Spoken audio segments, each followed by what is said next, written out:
बहुत अजीब और गरीब काम जो हुआ था। 12 रबीउल अव्वल की सुबह है और मदाइन में, इराक का एक शहर है, उस वक्त का जो बादशाह था किसरा, उसका बहुत बड़ा महल था, बहुत बड़ा, इतना बड़ा महल कि उसकी हिफाजत के लिए 1 लाख फौजी खड़े रहते थे। 1 लाख फौजी उस किले की हिफाजत के लिए खड़े रहते। तो आप अंदाजा करो कितना बड़ा होगा। और उनका चैलेंज ये था, इस किले को कोई गिरा नहीं सकता, कुछ हो नहीं सकता।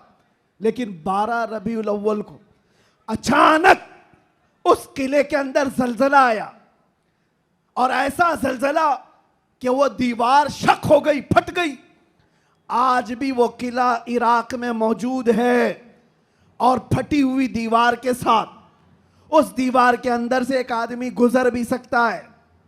अब आप सोचो, 2000 साल पुराना किला आज भी है, तो उस वक्त कितना मजबूत रहा होगा।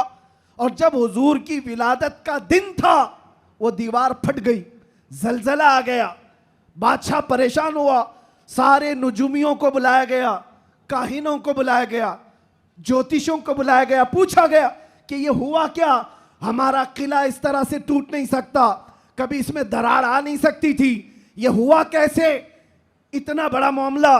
ज्योतिषों ने, काहिनों ने अपने इल्म के मुताबिक देख करके कहा, यह मामला जमीन के हिलने का या सिर्फ जलजले का नहीं है, हमारा इल्म बता रहा है आज पूरी कायनात में एक कोई ऐसा मामला हुआ है जिसकी वजह से इतना बड़ा हादसा हुआ।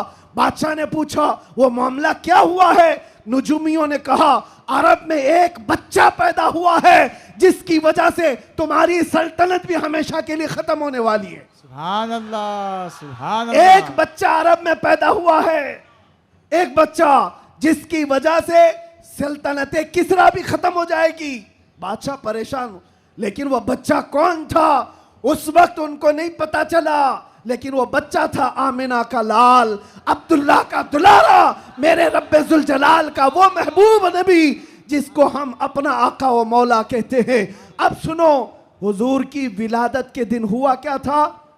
फारस में किले के अंदर जलजला आया। तवज्जो, मैं एक शेर समझाने जा रहा हूं आला हजरत का। फारस उस इलाके को कहते हैं जो पूरा ईरान, इराक उस वक्त था।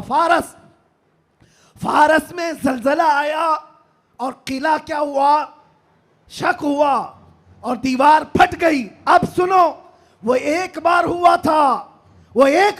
था जब हुजूर की विलादत हुई थी 12 रबीउल अव्वल। फारस का किला फट गया।